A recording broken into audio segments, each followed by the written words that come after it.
Welcome to the Asset Preservation Hour. My name is Cynthia DeFazio. I'm joined today by Stuart Willis. He is president of Asset Preservation Wealth and Tax. Stuart, how are you today? Oh, I'm living the dream here, enjoying that summer's not here and having a good time. Good, good. Well, it's so good to see you. I'm living the dream as well, being with you in the studio, and I'm so excited about today's show. Here's what we're going to talk about. Are you ready? Recession fears, inflation, and diversification. Stuart, can we get through all of these in 30 minutes, or should we have 3 hours? Right. What do you think? Yeah, I don't know if we can get enough airtime to go for as long. That's why Randy always says to tell me to be quiet here in our ears pieces here. But no, it's a lot to cover, and I'd love to talk about them. I would too. Well, obviously, everyone right now, Stuart, is so concerned about recession. It's what people are talking about in the grocery store, everywhere you go. Are you as worried right now? Well, I think the one thing people have to realize is that recession is already here. It's been here, right? The fact that, this administration has just changed the definition of recession doesn't mean that we're not in one. So listen, are we going to go into a global recession? Yeah, we're already there. I mean, we've seen all the classical definitions of recession hit. We're there. I think the important thing to do is not be focused on that scary word, because just remember, the media oftentimes uses that as clickbait. It's a way to get you to respond to something because you're going to react out of fear and you're going to have a lot of concerns. Quite honestly, what I'd be concerned about is looking at, what can we learn from last year? And is that going to present the same kind of information we see moving forward? Are we going to be in the same environment moving forward? And people need to make sure they have a plan and plan accordingly. Let's talk a little bit about why the markets were doing so well for so long. Is that going to happen again?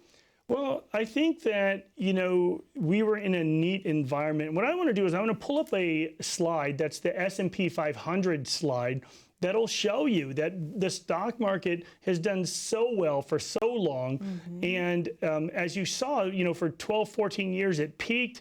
It just kept going up and up and up. It peaked at the end of 2021. And then obviously it's gone down here at the end. But the part of this I really want to show you is to be able to look at those two humps that we see on the left of the screen.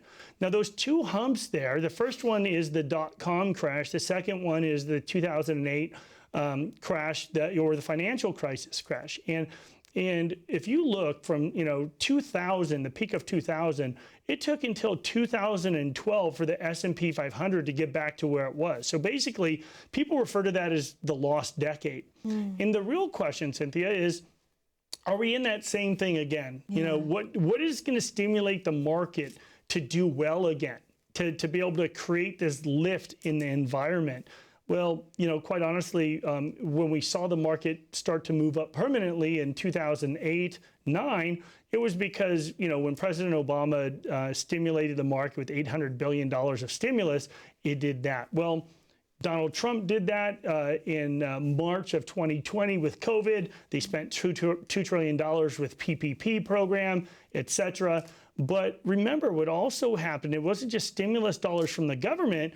It's also the fact that we've been in this very low interest rate environment. So what I want to pull up now is the chart for the 10-year Treasury chart. And what you'll see is that the peak on the left is back in the 80s, early 80s, 1980, 81. And for 35 years, interest rates have fallen. So what that's done, it's been fertile ground for companies to be able to borrow money with very low interest rates. I mean, even look, these dot-com companies, these technical companies could borrow money. These growth companies didn't need to show a profit, but they could borrow money cheaply, right? Wow. Or if you were looking to refinance your house, people were able to redo their kitchens, redo their bathrooms, spend $100,000 on this amazing kitchen, and their payments would actually go down. How is that possible? Well, it's because they would refinance at a lower interest rate. So I think that time is over. I think the day of the refinance to fix your pool or to do your kitchen, I think those days are over. But remember, that stimulus, that borrowing of money out of your equity is what people used to stimulate the market, right? By fixing your kitchen, you're hiring general contractors, and it's just this complete, circle of life when it comes to the economy. And I just don't see that repeating itself right now, because we are not going to be in this low interest rate environment any longer. It's climbing. When you looked at that 10-year Treasury chart, I mean, interest rates are back where they were, back in the early 2000s. So interest rates are climbing. Money's not going to be cheap to borrow. I think that's going to put the pressure, like we've seen locally here in Phoenix, on houses, where housing prices essentially have crashed as well. They're stabilizing a little bit now. We're seeing less inventory out there. People are pulling back. They're realizing these investors don't want to sell because they don't want to be down as far as they could be if they sold now. But it's an environment that I don't see repeating itself, which means that a lot of these do-it-yourselfers are going to be in trouble. Sure. Well, as the environment changes, what can the audience do to make sure that they're not risking everything, Stuart, as they go into retirement? Yeah, I think the one thing they need to do is make sure that their plan can survive all of the different scenarios that are possible. And, I've said before, that blind chicken could have made money in the stock market for the last 14 years, and that's really brought in the individual investor to manage their own 401ks, their own IRAs, their own retirement. They're playing stockbroker with their portfolio, but anybody could have made money, because, clients all the time would say, hey, my money tripled over the last 12 years. Well, great, the market quadrupled. So you underperformed the market by 25%, right? I mean, it's not because you're brilliant, it's because everyone made money, right? Yeah. And when people can finally realize that, stockbrokers, advisors had a pretty easy time for 12 years. Now it's been rough. I tell you all the time, 2022 was probably my roughest year in this business. It was tough because the markets are crashing. I go from getting, 3 calls a day to getting 30 or 40 calls a day from clients, and they're watching the news or getting freaked out. And it's an issue. And I tell people all the time, all of my financial clients have my personal phone number, right? Every single one of them. And, they think it's interesting. Like when I give it to them, they're saying, wow, you're this guy on TV and you're giving me your number. Well, yeah, when your life savings are with our company, you need to be able to reach your advisor 7 days a week. It's your life savings, right? That's true. That is true. Stuart, I want to ask you as well about, what about your risk tolerance? How important is it for someone to understand what that would be? Yeah, I think a lot of people believed that their risk tolerance was something different than what they were in. Last year was one of those crazy years also where, people would say, hey, I'm a growth investor, or I'm a moderate or a balanced investor. And typically, depending on your risk levels, let's say that, people said, hey, I'm willing to take a 25% loss so long as I can see a 20% upside on average. Well, yeah, but those days are over. Are you still willing to see a 20 or 30% loss in the downside? And I think a lot of people just had no clue where their risk stood, because they didn't care. For all these years, they did incredibly well. Everyone wants to be on the gas pedal when the market's going up, right? And just knowing when to pull out and move to safety is a completely different thing. And for those people that were in investments and they thought they were conservative, just remember, it's a different situation, because bonds offered as much downside as stocks did this year in some cases. And people need to get a true assessment of their risk. Well, Stuart, I'm glad you brought that up, because you have a very special offer to present to our viewers. Let's talk about what that is before we open the phones. Yeah, absolutely. What we're offering the audience today is a complimentary portfolio review. And what we'll do in that complimentary portfolio review is we'll take a look at what kind of risks are inside your portfolio. Are there risks there that you didn't know existed? Do you have substantial bond risk in your portfolio because your bonds are too long-term? Maybe, maybe not. You want to know the answer. What kind of fees are you paying inside your portfolio that could be hidden in the background that you were never told about? Also, what kind of tax implications are inside your portfolio? Are you building a tax time bomb for your heirs that you didn't know existed? If you have questions, if you have concerns about the risk that you're taking or the fees you're paying, then give us a call at 833-652-7829.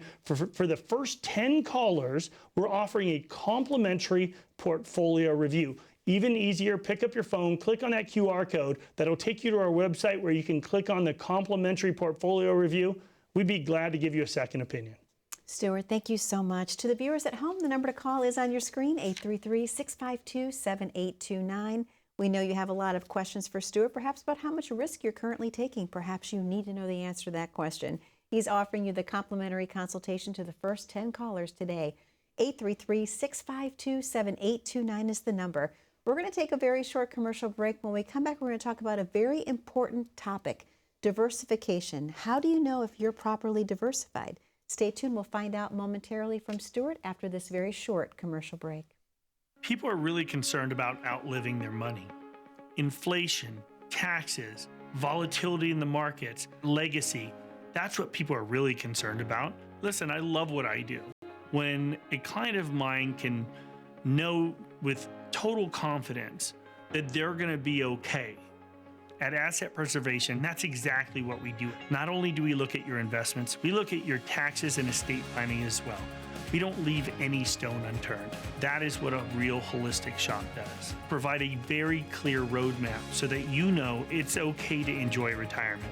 Success is being able to sleep at night. And at the end of the day, what we provide at Asset Preservation is not only the market expertise by institutional money managers that are some of the biggest and best in the world, but we also provide complete advice. You need to make sure you have a plan. What you can expect from us is to let you know the truth about your portfolio.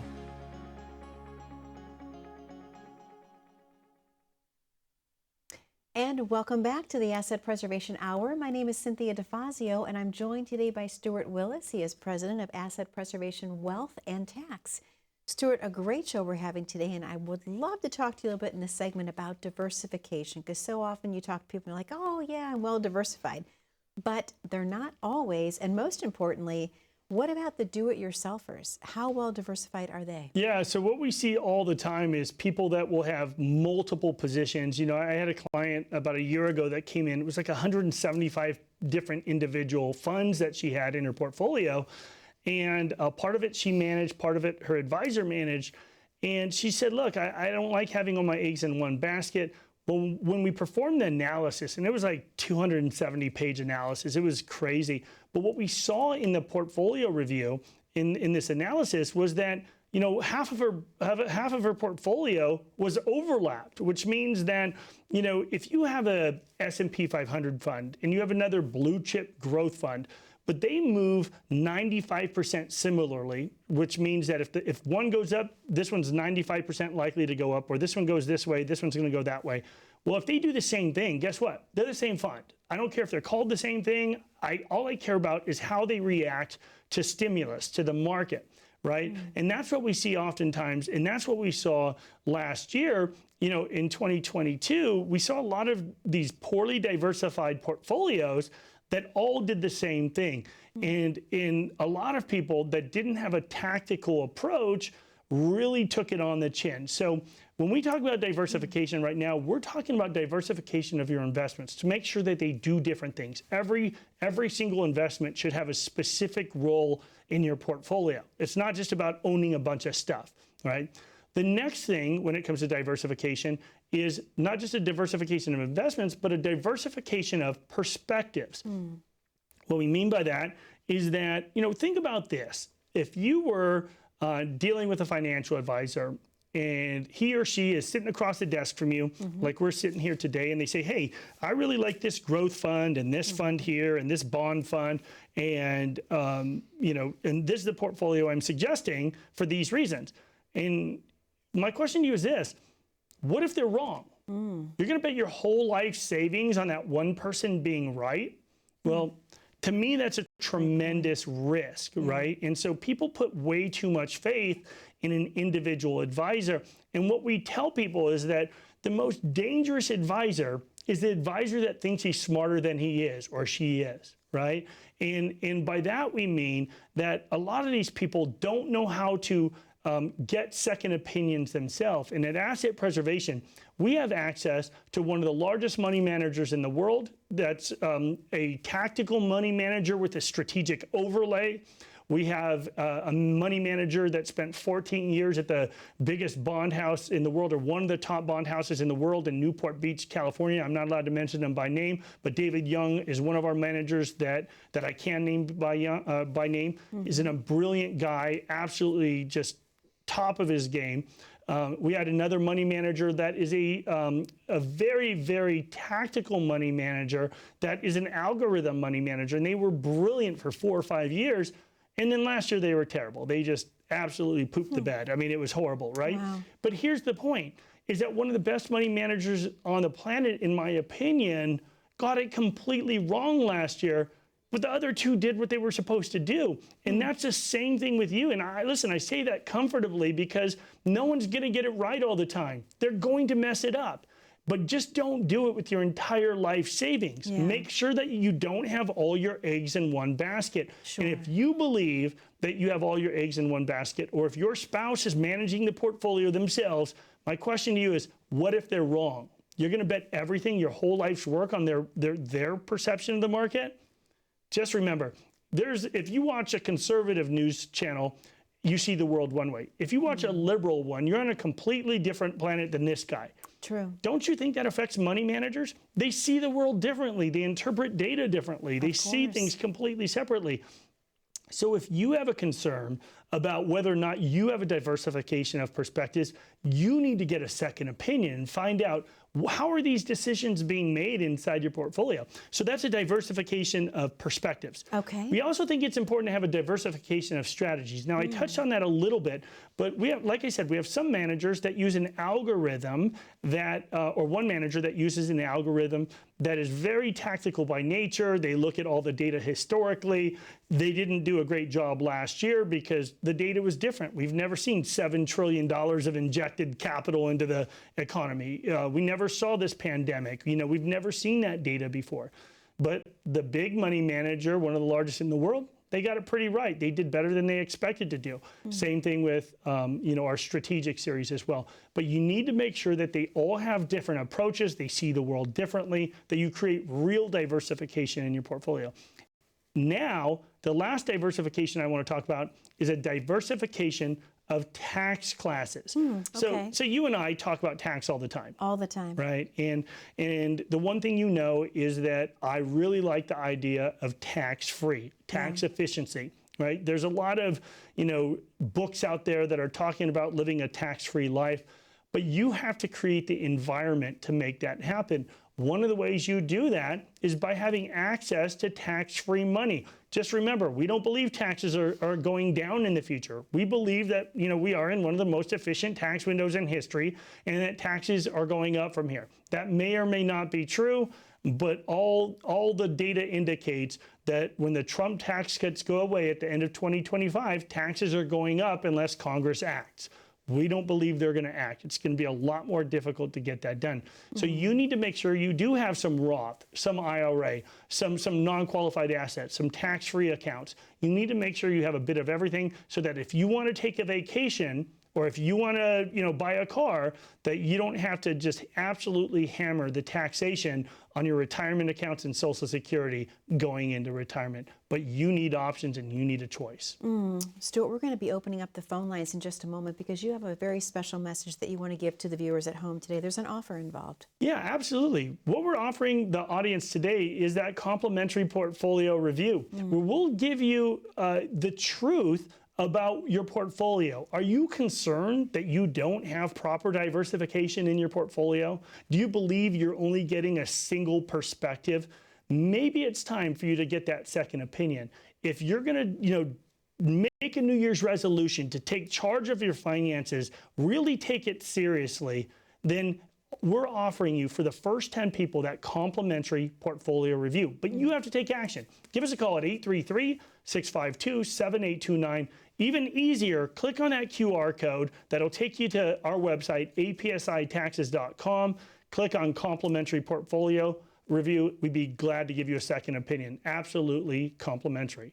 Stuart, thank you so much. To the viewers at home, the number to call is on your screen, 833-652-7829, or go ahead, grab your smartphone, click on the QR code at the bottom corner of your screen.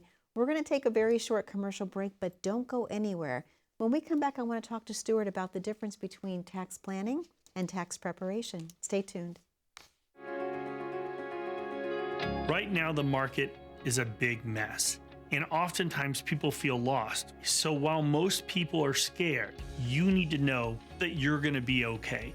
I'm sure you have a lot of concerns about whether your portfolio really fits you. And if you need help, all you have to do is give us a call. At Asset Preservation, what we offer is a complimentary portfolio review. We can provide that fresh set of eyes to give you that second opinion. You can't get a second opinion from the guy who gave you the first. You want to make sure you're dealing with a fiduciary. We'll give you that fiduciary perspective. If you have a relationship with a financial advisor that you don't entirely enjoy, I think that's a problem, because these relationships are not meant to be short term. They're meant to last a lifetime. You don't want to deal with people you don't like. If you have concerns about your portfolio, you need to give us a call.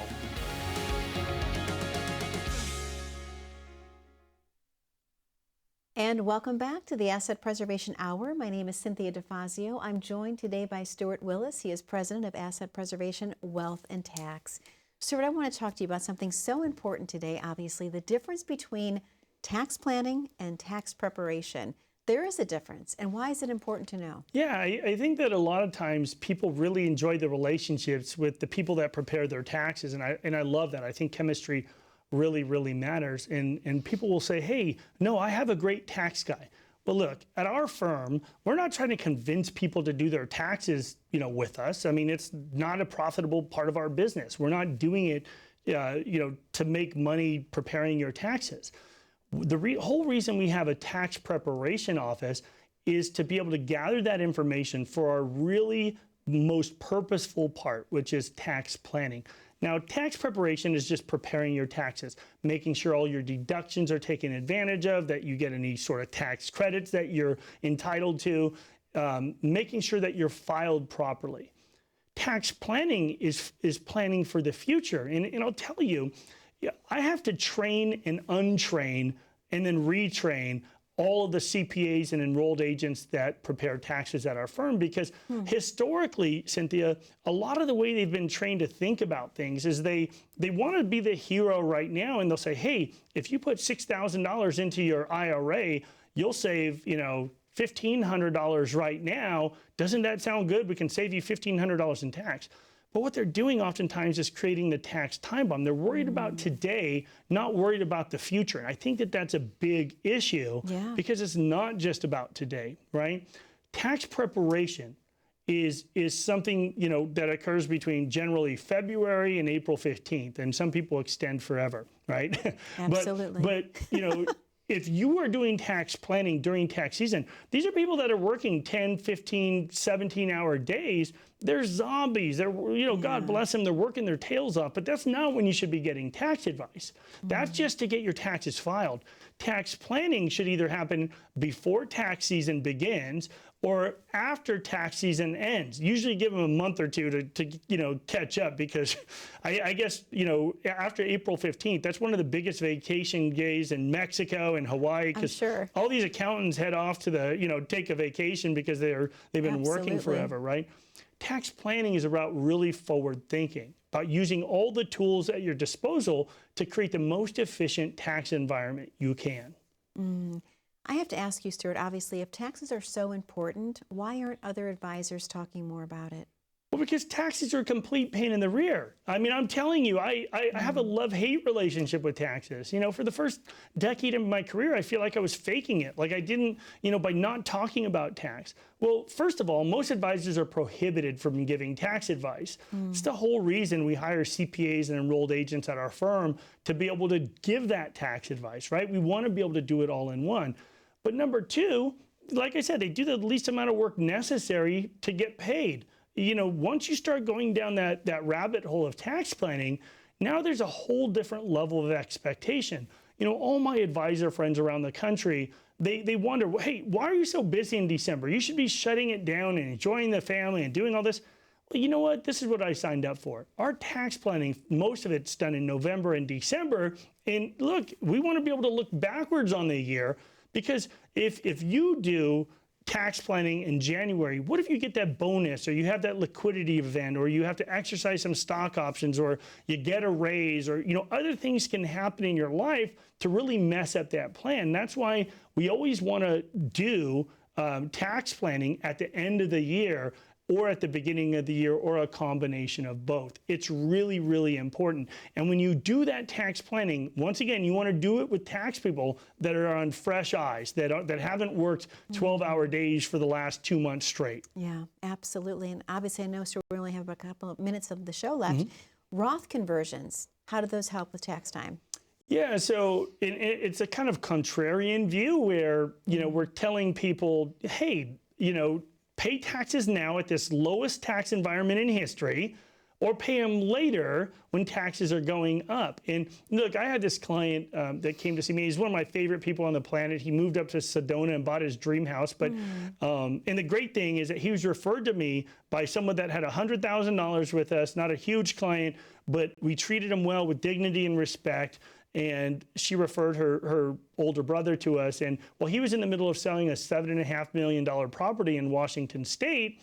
And when he sold that, he wanted to do some financial planning. So he came in, we started talking about it, and we also found out he had like $3 million in IRAs. Well, now what we did is we looked at it, we said, hey, to make it short, we showed him a cash flow analysis for the next 20 years that basically said whether he converted it all to Roth in 1 year, 2 years, or 5 years, the end result is the same, but it would save him a couple $1 million in taxes by getting it done.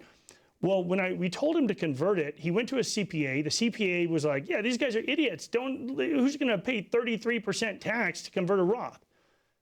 What he didn't do is show him our cash flow work. We showed it to him, and these CPAs are so used to saving taxes now that they never thought through that, hey, he's going to end up saving millions of dollars over his lifetime by paying it now at this lower environment. So it lowered his tax bracket. We lowered him basically from a guaranteed 33 to 37% for the rest of his life.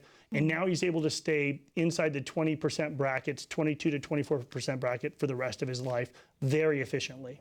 But he had to make a plan. He took action, decided to have a plan, and now he lives an efficient life. Well, Stuart, it all comes down to proper planning. That's it. To our viewers at home, if you're ready to get your plan for retirement, please call in today, 833-652-7829. We know you may have some questions about taxes. Stuart has the answers for you. Be safe, be happy, be blessed. We'll see you back 1 week from today on Asset Preservation Hour with Stuart Miller.